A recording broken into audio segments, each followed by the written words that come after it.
Relevant Recruiter Group, what is up?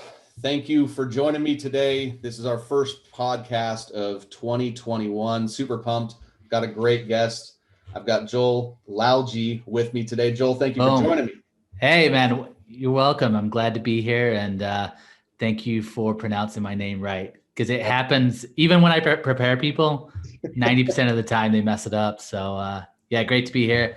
Welcome to everybody who's out there. Yeah, thanks, man. And I was thinking about not butchering it, even though you just told me how to properly say it a few minutes ago. I love it, man. I love it. Cool, man. When we get going here, why don't you? Where are you located, man? Where are you living in the world today? So I am in a small town called Kenosha, Wisconsin, which is probably in the news for all of the wrong reasons. But nice Midwestern town. It's nice and snowy here, so that's where Beautiful. I'm at. Staying warm. Yes. Staying warm. Right on, man. Well, let's dive right in. Why don't you share a little bit about how you got started, in the recruiting industry? What's your journey here, man? Yeah. So I started my professional career in 2011. It was right in the middle of the kind of the '08 recession, as things were still in a pretty rough place. So I started my professional journey out in the banking world. I had a degree in finance, and I just thought, okay, I'll get into banking. And so I did, investments, mortgages, underwriting, and ran a bank out in Colorado. Southern California. It was a Colorado-based bank, and so I did that for about 4.5 years. And obviously, like, even just looking at me, like, I'm not a banking guy.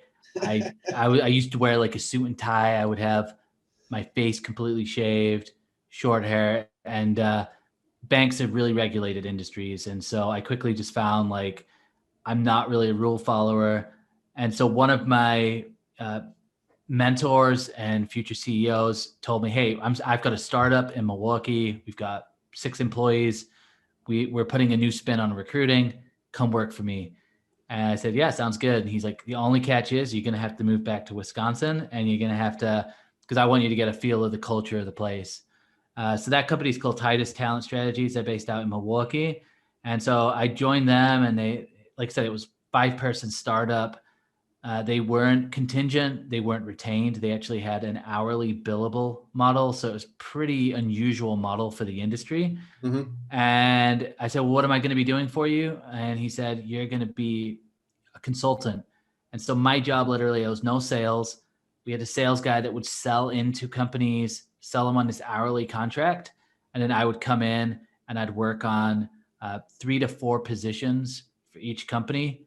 And just try and fill them as quickly as possible to save the company as much money as possible, with the idea, if we save the company money, we'd continue to do business with them. Right. So yeah, I did that. I did that for about 5 years, and then made a move over to the contingent side of the business. And I only did contingent for about 6 months. And and that just led me to the point that I'm at right now, kind of transitioning into marketing for recruitment and getting away from the nuts and bolts of recruiting altogether. Awesome, man. Awesome. Yeah, no, you and I have talked the last couple months about your journey over the last couple months. We'll get to that. That's pretty exciting. Some really cool things that you've got going on right now. Yeah. When did you decide? I know one of the things that's been big for you on your journey is the content creation. And I know that you started that actually when you were working for somebody else, as a consultant or recruiter, as you just said. I mean, how did you jump in? How did you get the guts to jump in and go in on that? Yeah, no, it's a great question. So I know, obviously, like, in anyone who's owns a recruitment firm or works at a recruitment firm knows that, like, it's all about smiling and dialing and hitting the phones, cold calling, bulk emails, LinkedIn in-mails, connecting with people on the back end. And most people, if you're using LinkedIn Recruiter, like, when you're bored or you just kind of are in a lull, maybe you've been sourcing for 2 hours, like, the next logical thing is to, like, X out of Recruiter and just go onto the newsfeed. And I started going on the newsfeed on LinkedIn, and I'm just looking, and there's this written content. There's, like, young people doing videos. And I think I just made a decision one day. I remember it was Labor Day. I was like, you know what? I'm going to start putting out videos just around recruitment. And Was I the most seasoned person in recruitment? Absolutely not. I probably had about 4 years experience back then, but I said I can still provide tips on cold calling or tips on creative messaging or tips on how to connect with people in a different way, how to do a creative subject line. And so that's what I did. I just committed to doing one video a week. And then I also noticed I just started seeing all the LinkedIn posts, and honestly, I looked at the content and I just read it and I thought, this is okay. And some of it's really good. Some of it's a little bit corny, but I think I could do the same thing. And so I just started kind of emulating and imitating what was already out there, Right. but then just putting my own spin on it. And I found the more that I did that, the better I got, the more engagement I got. And I really honestly just did it for fun at the beginning. Like there wasn't a mindset of, I want to build a brand. I want to do any Right. of this. I just did it because I wanted to be creative. And so, yeah, I started doing that. And then it probably took I think after about 6 months, I started getting real traction and real engagement. I started getting invited on podcasts. I started getting invited to speaking events. And it was at that moment that I thought, okay, maybe I'm onto something here. Mm-hmm. And other recruiters at my company, they started noticing too, like Joel's showing up on LinkedIn every day. And it sparked a lot of interest within the company Right. I was working at as well. Yeah. I want to go back to something you said that I think is really interesting. And that was that you'd only been in the game for 4 years. You knew that you may not have been the expert of all experts, but you still were willing to put yourself out there. And I know that there's, a lot of folks that go on this journey. One of the things that always comes up is, well, who's going to listen to me? Anyways, how did you kind of, from a mindset or mental standpoint, like, how did you really step into that? Because it's obviously very easy to say, right? Oh yeah, well, I just decided I can do this. But, I know there's a little bit, probably more work that was going on than that. Yeah, I think I spoke from my own personal experience of where I was at, and then just realized, like, obviously, even at 4 years, there's people who are just starting in recruitment. So most of the people that I targeted my content to initially, it was entry level recruiters, and just saying, hey, are you struggling hitting the phone? Like, you got to be persistent. Or are you struggling with your messaging? This is how you personalize it, and just giving those tips. And Right. so what I noticed for people who, particularly if you've been in the industry for a long time, I think there's a lot of fear around, like, what are my current clients going to think, or what will people I worked with 10 years ago think? Right. And my personal experience was, luckily, when you put out a video on LinkedIn or you put out content, it does not go viral. So millions of people will not see it. Right. It probably might get 100 views. But what I also found was, an interesting thing happens. Like, everybody is afraid to post, and everybody feels like that. So if you break through that, you're actually met with a lot of people who will be encouraging. And not to Right. say that I don't get trolls. I definitely get a few trolls, but the majority of people, because I'm actually was good, in my recruiting role, and I placed people, and I treated candidates well. I was nice to hiring managers. People liked me. The response from those people was, hey, it's good to see you on camera, and, like, I like what you're doing. Right. And I think as long as your intent is, I want to provide value, I want to encourage people, I want to impact people, I don't think you can go wrong. And maybe one or two people go, well, you look stupid, or what you're saying is stupid. But then I just, like, who wants to work with those people anyway? Like, I want to work with the people who I know, I like, I trust. And that's what that content journey allowed me to do, just build relationships on a different level, even at that point. So Yeah, man, I love what you're saying there. And it takes a lot of pressure off when you are coming from that place of value, right? Because then it kind of comes into, like, look, if you're an asshole, I don't want to do business with you anyways. And I'm coming out, you're putting out my best piece of goodwill. If you don't like it, then move on, Exactly.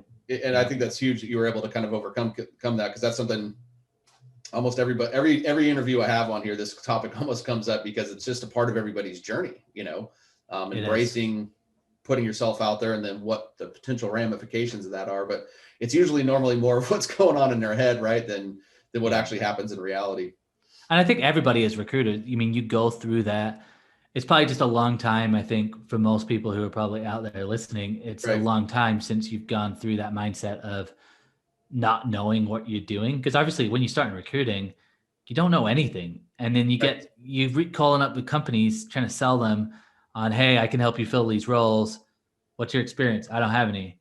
Okay, well, here's a couple of job orders for you to work on. And you figure it out as you go along. And I think for a lot of people, you can just get into a good pattern. It could be 10, 15 years and you've made a lot of money. You've been really successful.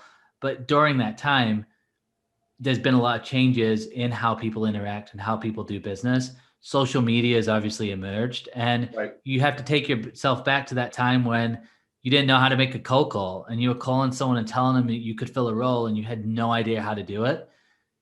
And what got you through that? It was self-belief and going, yeah, you're right. I don't know everything about your industry, but I know that if you give me this job opening, I am going to work as hard as I can to fill it. And I think you just got to have that same type of belief in what you're sharing.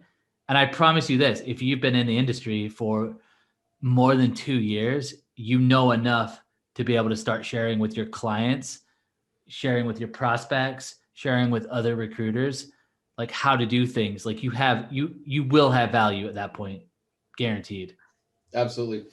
And for those of you that are listening live, give us a little love, give us some likes, give us some hearts there, drop some comments. If anybody has any questions for Joel, please drop them in the chat down there below. Joel, I want to come back to another thing you brought up, which is you said that I was going to commit to one video a week. Was that a commitment you came up with yourself, or was that something that somebody suggested for you? I actually just came up with that myself. And when I started doing that on LinkedIn, that was September of 2019. There was actually a challenge. It was called 30 and 30, or maybe it was 10 and 10. But basically the challenge was people were doing videos every day for like 10 days or for 30 days. And I was like, you know what? That just seems way too much. Like, let me focus on just getting one a week done. Right. And so that was just a personal challenge. And I did that for about 2 months. And but I did commit to doing written post every single day. So I'd do a written post every day, one video a week. And then about 3 months into doing that, I actually decided, you know what? I'm going to do a video every single day. I did that for about 2 weeks. And now I'm posting multiple times a day, switch it up. I do written posts. I do videos. I do live streams. Yeah, I really diversified content. I'll do pictures. I do quotes. I try and do it all. But I would say it's like going to the gym. Like, if I cringe whenever I see someone say, hey, I'm going to start working out every single day, and they haven't been working out at all. You're better just to say, hey, I'm going to work out twice a week. Get used to that, and then just build it up.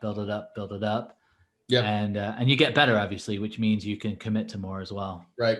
Yeah. I think the commitment thing is huge, right? Because it's just like you said, great example with the whole gym. It's like you don't want to go, hey, New Year's resolution. Okay, I'm going to go to the gym every day. And your first week, you already fail yourself because, nobody goes to the gym from 0 to 7 days a week in most cases. Right.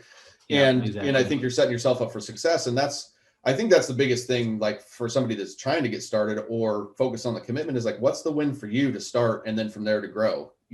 I think where you're at and the way the way we kind of push content is where you want to get to, but I didn't start there. Exactly. And you didn't start there. Right. It takes a process to embrace. So I love the word commitment there that you're using. And I think it's like, you got to have that mindset of like, be realistic with the results. And again, going back to the gym, I don't care if you go to the gym twice a day, right, for 3 weeks. Like, you're not coming out of that 3 weeks like in insanely great shape unless you're in good shape to begin with. Same with content. Like, there's a lot of fads out there which will tell you, hey, you're going to get results in 15 days, 30 days. There's always a chance you may, like, somebody could definitely resonate with your content. And I would say, if you've been a great recruiter for the last 20 years and you've helped a lot of people and you've networked in a way where your network's really rich, absolutely, there's a possibility that you could get people call you up and go, hey, remember me? You placed me 10 years ago. Now I'm in a hiring manager position. I can work with you. It can happen. But I would say the consistency over months, and dare I say years. Yep. That's what you're committing to. But once you start getting those inbound leads, once you start getting something that produces people that want to work with you, that's when you start to see the power in what you're doing. And I think it's easy to see that. It's the same with like money, you know, it's like, you don't, hey, I'm going to put $500 a week, you know, my check. And you're like, okay, your check's $1,000. You're overcommitting, Right. and you don't need to do that much. You need to put a little bit in, and you need to do it over time, and things compound. Yep. That's definitely my advice for people. Yeah, and I think it's funny you kind of brought that up again, because that's where I was going to go next. Is we are in a society now that is like instant gratification, right? And I think with content, people don't really. It's almost like there's a disrespect of the process, right? They see somebody like yourself that has a lot of success, that has a lot of engagement, and they think, well, I'm going to go start. They don't get that same level of success in a couple of weeks, and then it's like, oh, well, this doesn't work for me, right? And really, it's like you've earned that. You've earned the respect from your market from consistently showing up. And I think that's a huge thing. The market has to, subconsciously, I don't think people are thinking like, okay, here's Joel, I'm going to start watching. It's like subconsciously people are waiting to see, okay, are you going to be consistent? Are you providing some value? And I think the commitment to the long game is really where it's at when you're just starting, because it's not something like, you look at the other activities with recruiting. You cold call, I can get instant gratification at the end of the day if I just hit the person at the right place at the right time, right? Content marketing can be more powerful, but it's kind of like a silent killer. It's working while you're, doing other things. Man, that's such a great point. And I think that's again, that's a mindset, because we're in a hunter mentality. I mean, they say that, like when you go to apply for a recruitment job, or you're interviewing someone, or you're an agency owner, who do you want? You want the hunter. You want the person that can go out there and kill and get the business. And that's great. You gotta have that. And Right. no one, I'm not advocating, hey, start posting on LinkedIn every day and quit cold calling, you're gonna be successful. Obviously not. But eventually, then you start to sow seeds, and those seeds start to grow, and suddenly you got some tasty meals as well, but you've also got a full meal, because the harvest is taking place. It just takes a bit longer, but both are really, really important. Mm-hmm. But I think like we're just so trained. And I worked in agencies where we have all our numbers on the board and everything's tracked to the day, and we're monitored on how many calls you make. But I've also seen people burn out. I know now, if you're telling me you're making 20 phone cold calls a day and getting success, I'm calling you on that. It's not true. You're making 100 calls to be successful, maybe 150. Right. You have to make a lot more calls, and it's really competitive. And I think what happens is people, they put a lot of energy into that, and then you get someone on the phone, and suddenly it's like you've spent so much energy, and it's so hard, especially when you're starting out, that if you were to spend an hour a day on LinkedIn, or half an hour in the morning, half an hour at night, putting out content, engaging with prospects, like giving. Yep. In 6 months, the recruiters that did that and did the cold calling, suddenly they're going to be really, really effective, and they're going to start getting inbound leads as well. So, yep. I think it's massive. Yep. No, I think it's good. I mean, I think where there are a lot of people try to think of it as an either or instead of an and both, right? Exactly. Because, one of the things that I see with my clients that continue, with their normal prospecting strategies and cold calling, once they start putting out content, is there's more awareness, right? Exactly. Around who this individual is. And, that turns into, hey, oh yeah, I saw your post last week. And I think one of the biggest things with recruiters is differentiating themselves from the next guy that's calling for the first time. Like you're saying, the hard part, right, is the guy who's been in the game for 20 years still has to compete against the guy you were talking about earlier that just got in the game and going through his first search. And for a lot of hiring managers, they don't know the difference between the two. If you have no brand presence to say that, like, yeah, you can talk about your experience once you get on the phone, but still that doesn't do it all the time. And it's like, I mean, we all do this. Like, you're always going to do your research on the internet. So it's just, it doesn't matter who you are. And right. maybe you were getting away with that 10 years ago. People weren't doing Google searches, but it's just, my grandma Googles things like before she goes to buy it. So everybody is Googling. And so what you want is you want to have some sort of presence to show up. And I think it's also to keep in mind, like with inbound leads, again, we're talking about recruitment and we're talking about people paying fees. Nobody wants to pay money for anything. Nobody. And so I don't know how feasible it is to think like, hey, I'm going to get 100 qualified leads that are all willing to pay me money to fill these roles.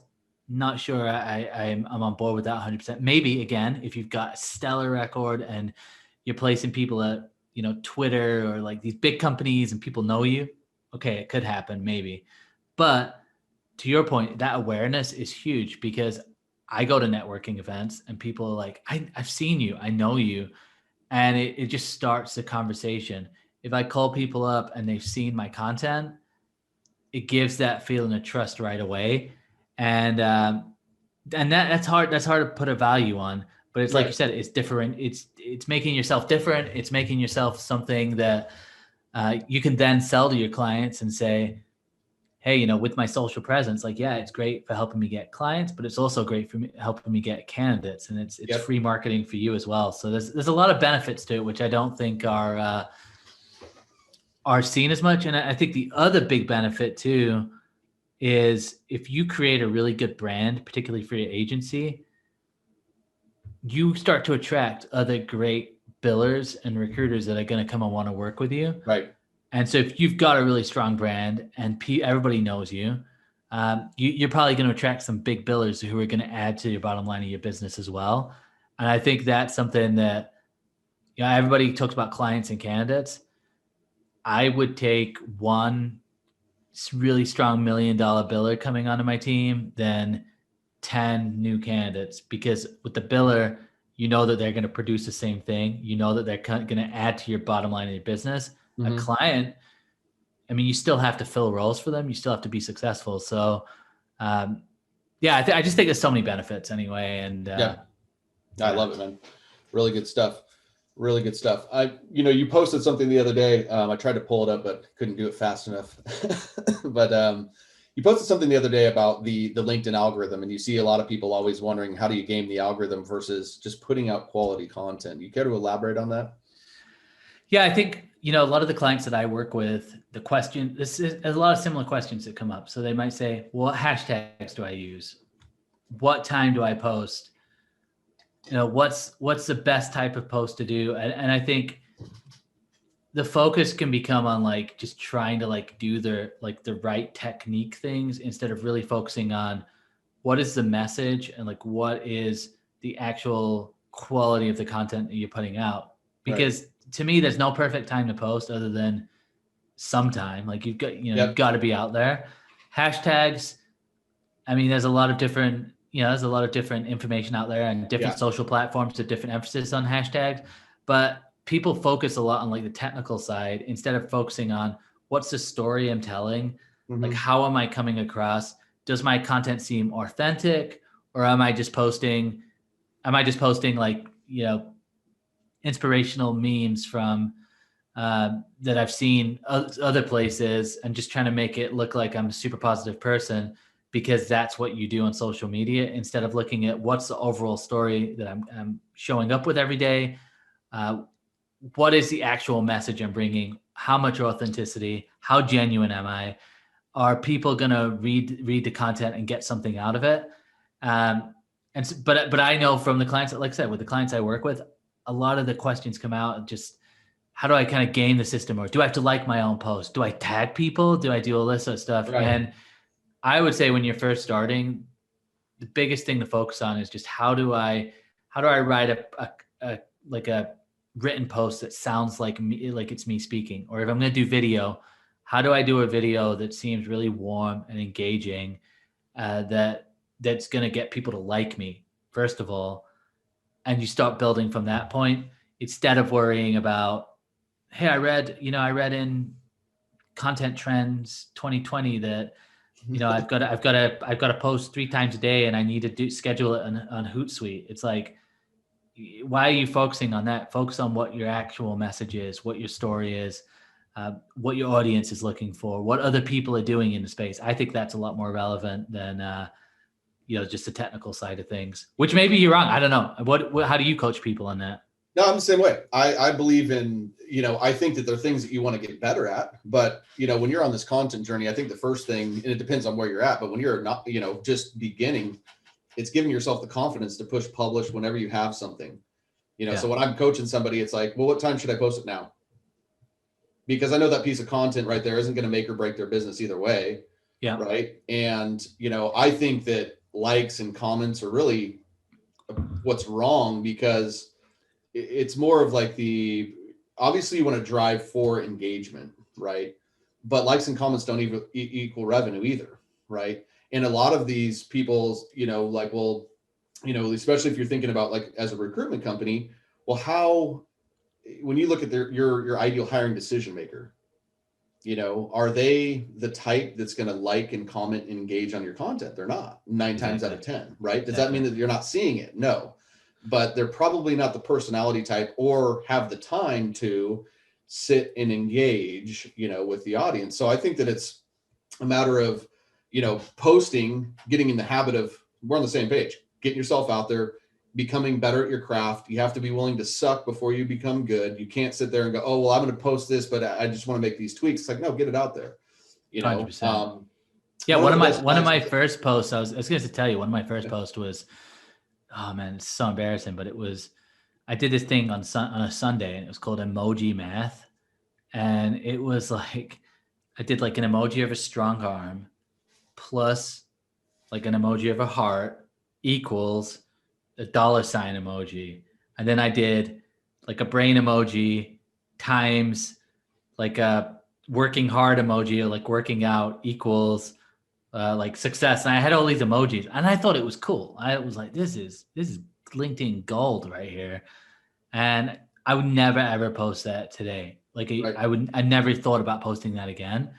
But I remember that day I just went for it. And man, for me, I mean, just to give some context here too. I mean, I probably get at least 20 to 50,000 views a day on my LinkedIn content.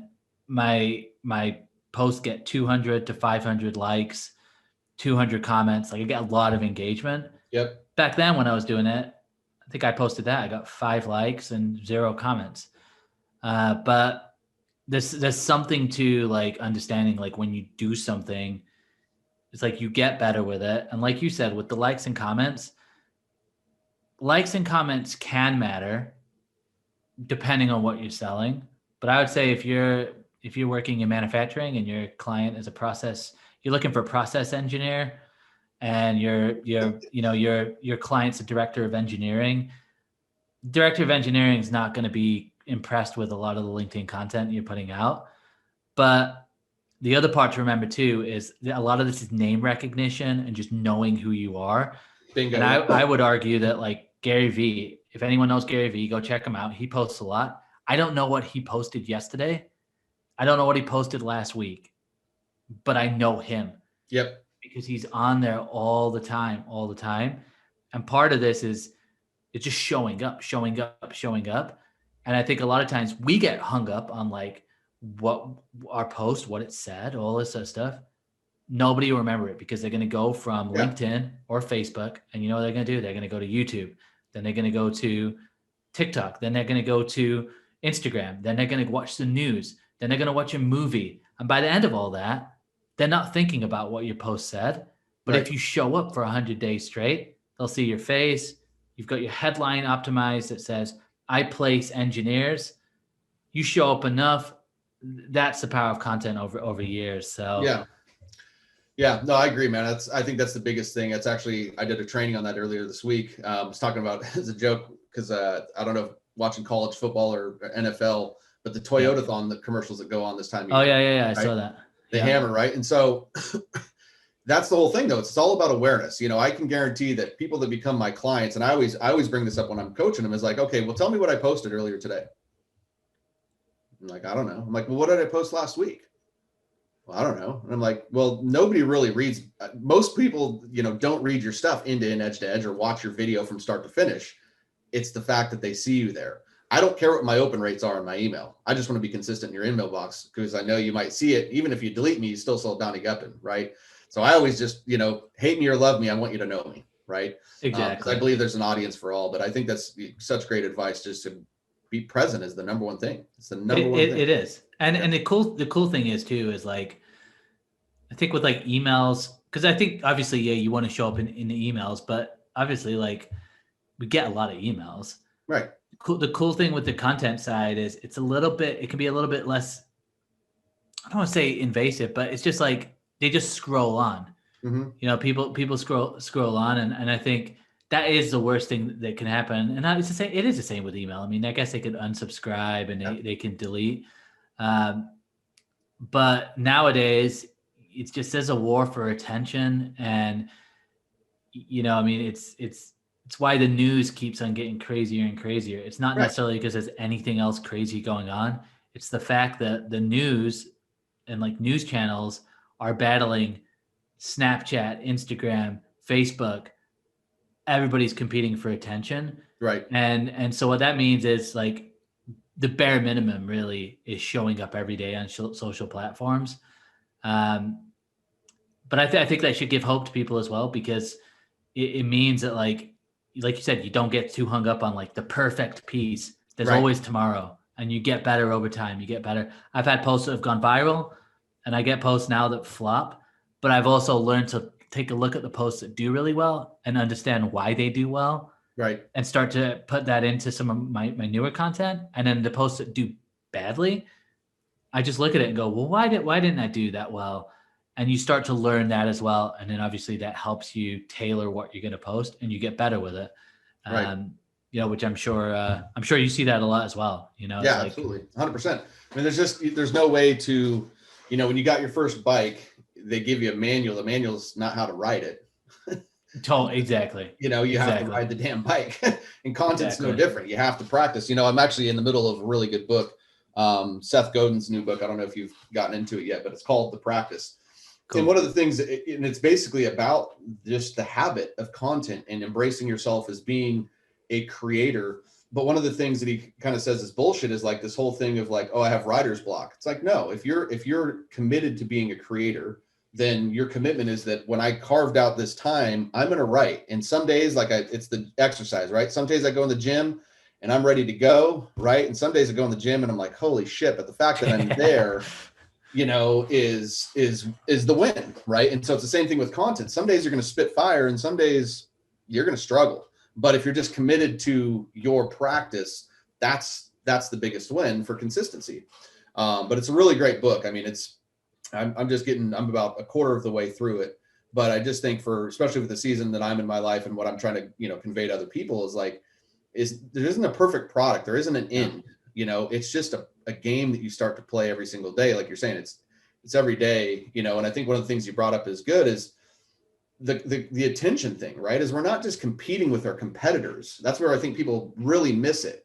You are competing for attention against Target, Amazon, all the news channels, Apple, NFL, college football, NBA. Like there's so many things that we're being hit with every single day. And if you think your one little post per week is going to move the needle for your business, absolutely not.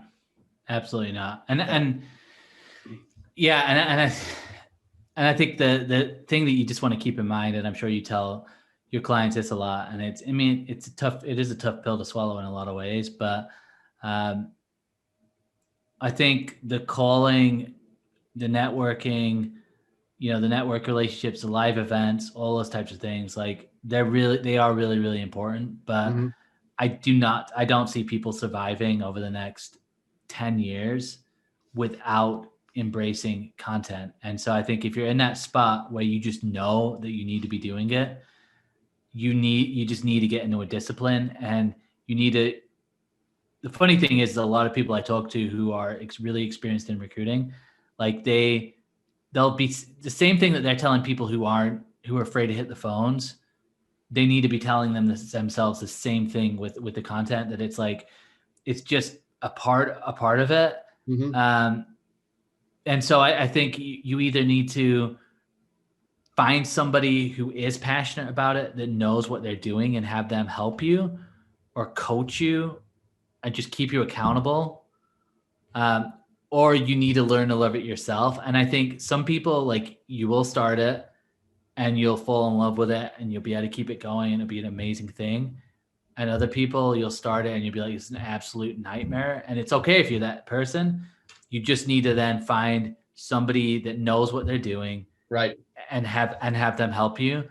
But it's not a needless expense, and it's something where if you're not showing up, it's going to be harder and harder and harder. And maybe you're at that point where you're like, I don't even care, I'm retiring in 10 years, whatever, yeah. then that's fine.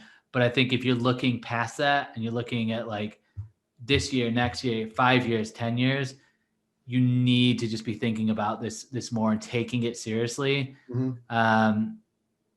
Because every other industry is taking it seriously as well. Right. And I'm talking like like I'm seeing lawyers show up on social media a lot more. Lawyers. And I think when you think of lawyers, I mean, they're almost like they're more antiquated than the recruitment industry. Right. I'm seeing financial advisors show up on LinkedIn. I'm seeing lawyers. I'm seeing lots of different types of industries that historically haven't. And I think as recruiters, like we have to be doing that as well. Right. You know, and it doesn't have to look the same either. I don't think you can make a little bit more of a meal out of it than you need to as well. Mm-hmm. So. Yeah. And I think, I mean, I 100% agree, man. I think I would even say probably less than 10 years. I think you've got probably a 5-year runway where if you don't hop on board, because the thing about it is there's some people that are fully embracing this right now that are going to outrun you, you know? Yeah. And I think what people kind of misunderstand, again, it's when you're thinking about it of both, you know, if you're going to continue this plan of a bunch of outbound calls, or if you're going to quit that, whatever it is, it doesn't really matter. But, you know, the content being a part of it is 100% necessary, because the reality of it is, and you've just kind of thrown some numbers on your own channel, but who's going to win? If you're going to make, let's just say you got the best bill, let's say somebody making 500 dials in a week, right? And, you know, in the reality of that, they're probably only touching what? 50 people, maybe, yeah. Right? While you have your competitor who is touching 80,000 people, exactly, 100,000 people, and they're doing it daily, you know. And sometimes I think people overthink. It's like, you know, going back to the obsession of these views and things like that, right? You start to look at it as like, well, hey Joel, if I could get you a classroom full of people, like, would you be stoked? Yeah, of course. That's 30 views. Pumped. Exactly. You know, if I got you 500, that's a room at the Hilton. You know, that's a conference room at the Hilton. You get to 100,000, you got yourself a stadium full of people you're watching. And so when you start to really think about it that way, it's like, well, I can make 500 calls and yeah, go ahead and continue to do that. But while I'm doing that, I could also be having 100,000 impressions of people that are seeing me and knowing my brand with really minimal of my work, with about 30 minutes of effort in the morning to create it.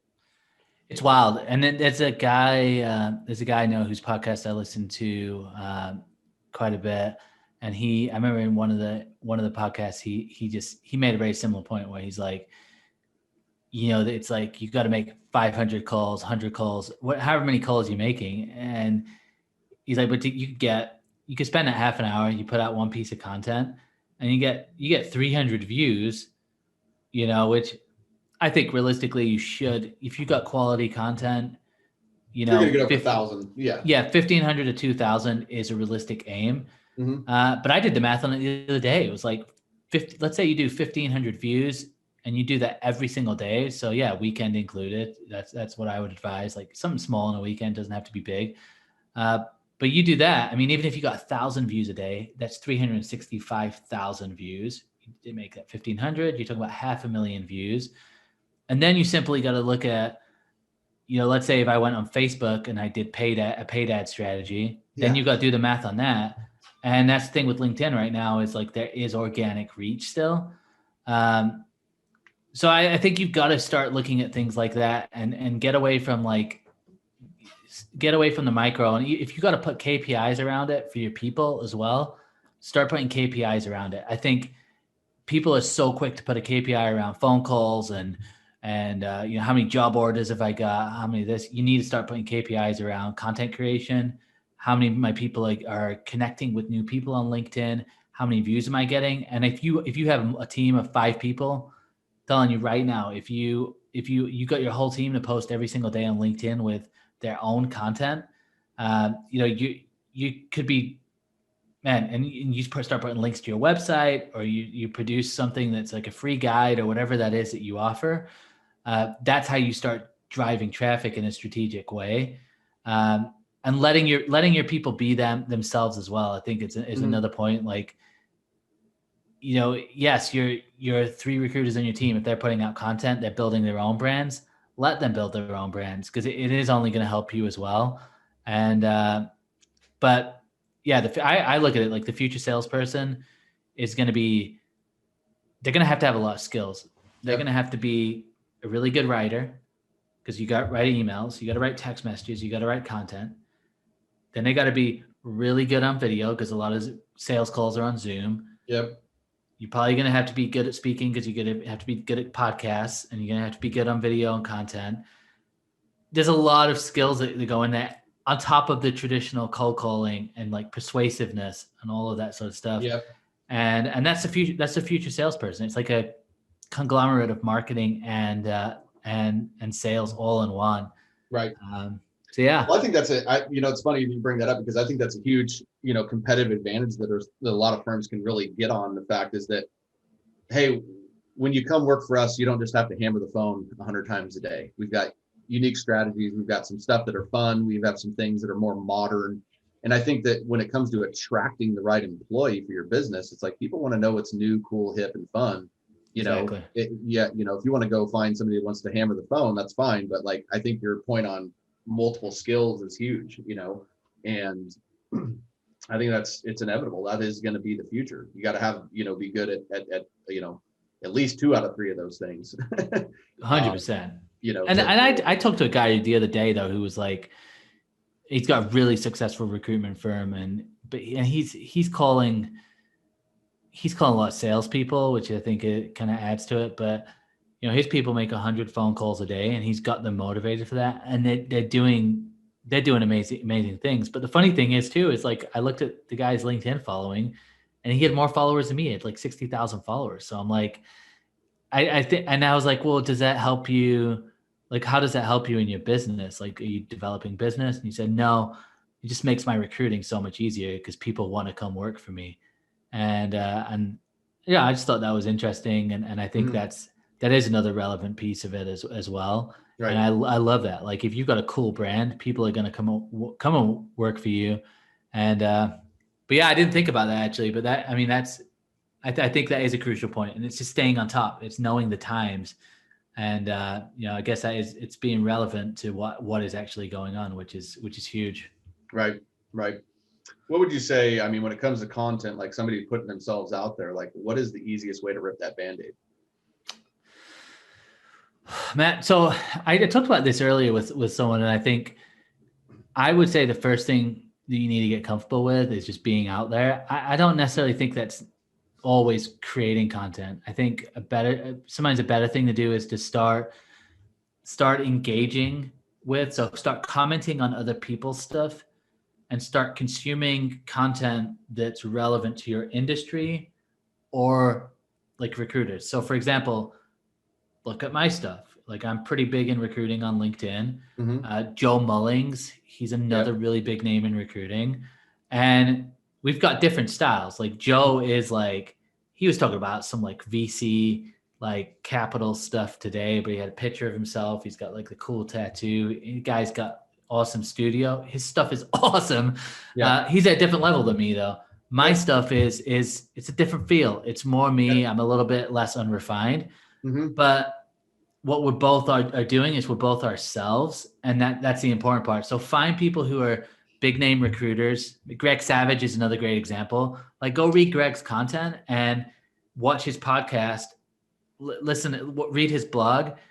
It's the same guy. It's the same Greg, but we're all at different stages of what we've done. So find those people, consume, then look at your industry. So if you're in IT, if you're in manufacturing, if you're in engineering, whatever your field is, look at the people who are big within that field, whether it's a salesperson, a sales leader, your CEO. Look at the content that they're putting out there as well, and start engaging in those conversations, and just consume for 2 weeks. Just spend half an hour a day consuming content, commenting, engaging in that content. And then at that point, start taking a little bit more time to focus, on the actual content that you're going to start putting out. But I think it's a habit. So I would say it's easier to spend half an hour engaging other people's content than committing the half an hour to like producing your own content. So start that way, Right. And start learning like what works and what doesn't. You'll notice that on some of your comments, you might start getting likes on your comment. And if you get likes on what you've commented, that's a great content idea. You can build off whatever that comment is. So it's thinking strategically like that. And then I think if you are going to start, commit to posting once a day for a week, see what worked, see what didn't. Again, do the same thing for week 2, and just separate it like you would with anything. Like if you're building a business, month 1, month 2, month 3, set some goals, set some KPIs. Right. And then the other thing you can do is, I think, get a community of people who are similar to you. So find some of your recruitment friends in this group, and 4 of you group up and commit to it, and just hold each other accountable and share what works, what doesn't, and form like a little kind of like an engagement group where you guys are just not helping each other out, but just helping each other out in terms of like, hey, I got 10,000 views on this post. You never believe it. Like, well, how did you do that? Share those secrets and be in there with other people. Yep. I think that's a big deal as well. Yeah, I love it, man. Great advice. Great advice. I want to be able to give you a chance to do a little bit of a brag here, man. I've been following you for quite some time right now, and just kind of recapping your journey. As you said, you kind of started off, being a consultant for a recruiting firm. You started putting yourself out with, content without anybody's permission, without any apology, as not an owner, not a founder of anything, but just as an individual in finding yourself. And then you've then turned that into your own business. And I know that that's created a massive opportunity in your life right now, is ultimately come in, you tell me if I'm wrong, but basically on you being willing to put yourself out there. 100%. 100% of it, I mean, share with where you're at now, man. Tell us what you got going on. Yeah. So, I appreciate that too. So I started a company called Headhunter Media. It basically is a ghostwriting company. So I write content for people now. So I work with agency owners, independent recruiters, people that basically, like I said earlier, that spot where they're like, hey, I tried doing it and I hate this and I can't come up with anything. I will write content for people, and I do that at an hourly rate. And I've got 8 clients right now, and they do anywhere from, a couple of posts a week to posts every single day. And it's going well. It's definitely a challenge to write for other people. I'm writing for like women, I'm writing for older men, I'm writing for people who are similar to myself. Everyone's got a different style of writing. But I'm meeting with them, hearing their stories, getting the topics they want to speak about, and then writing on that. So been doing that for about 3 months, going well. We've got a nice client base, and it's kind of pretty much rolling now. And then this last month, I partnered up with a company in the UK that's a marketing firm. They only focus on recruitment firms, direct placement firms, and they are in the UK, and they're also in Australia. And they have a product. It's an academy that's just all built around, content marketing, copywriting, podcasting. Just a course, and it's really designed for larger agencies that have 5, 7, 10 people that they could put through the program, and then it leads into a community. So pretty similar to what you're doing as well. And I'm basically helping them grow their presence in the US. And and on top of that, just podcasting, that type of stuff. And they're going to sponsor the podcast as well, which is pretty cool. But I would say, like, outside of that, like I get a lot of opportunities to help with recruiting as well from just being so visible on LinkedIn. Right. And so I've been turning down that business, as far as that goes, but it's been an exciting journey. And I think I love recruiting. There's definitely a lot that I love, especially when you have a really great client. But I think for me, I love writing and I love the creative side. And I think within our industry, like obviously there's a lot of us on the creative side of the industry that know each other, and we can all just testify and say that it's like there's a lot of business out there right now, because if you're any company in any industry and you're not thinking about your digital presence, I don't know what you're thinking, because everybody's on the same boat. And so, yeah, it's tons of opportunity out there for all of us, which I love. Awesome, man. And for those of you that aren't connected with Joel on LinkedIn, look him up. It's Joel Lalgee, Lalgee. And if you're not connected, check him out there on LinkedIn. Joel, if you could drop one last, I mean, you've dropped a ton of gold here, man, but just, one piece of advice you'd give anybody, general in terms of recruiting, content, whatever, man. What do you want to leave us with? Yeah, I would just say get past your own fear, number one, and just embrace this content journey. And I promise you, if you commit to producing a piece of content every single day, in 6 months, you could find yourself in a completely different place, revenue-wise within your business, awareness around your business. You could find yourself hiring some great employees, but just don't psych yourself out and don't discount yourself. I came out of obscurity. Like I'm talking like nobody knew who I was. Yep. And in a year, I've interviewed, Lou Adler, Burt Miller, Greg Savage, like some really big names in recruiting. And it was all because I just decided to start posting every single day. So the opportunity is just completely there, and just believe in yourself, go for it. And if you have questions, just DM me on LinkedIn, connect with me. I'm happy to, just answer different messages on LinkedIn and that sort of stuff. But been a pleasure being here, man. And I appreciate it a ton. Appreciate what you're doing. And funnily enough, how I got connected to you was I had reached out to somebody and said, hey, I'm looking to help people out with content, and they referred me to you.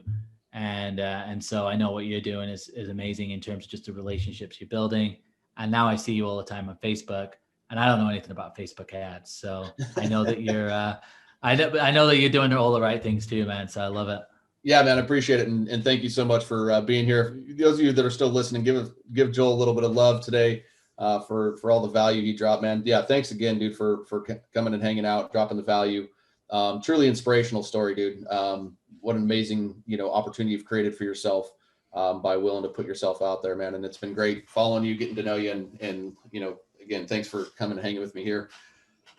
Anytime. Relevant Recruiter Group, we will see you next Wednesday and next Friday live here in the community. Wednesday, we'll have a training. Friday, we've got another guest. I'll keep him under wraps for now, but it's another exciting guest like Joel here. So we will talk to everybody next week. Thank you very much. See you guys.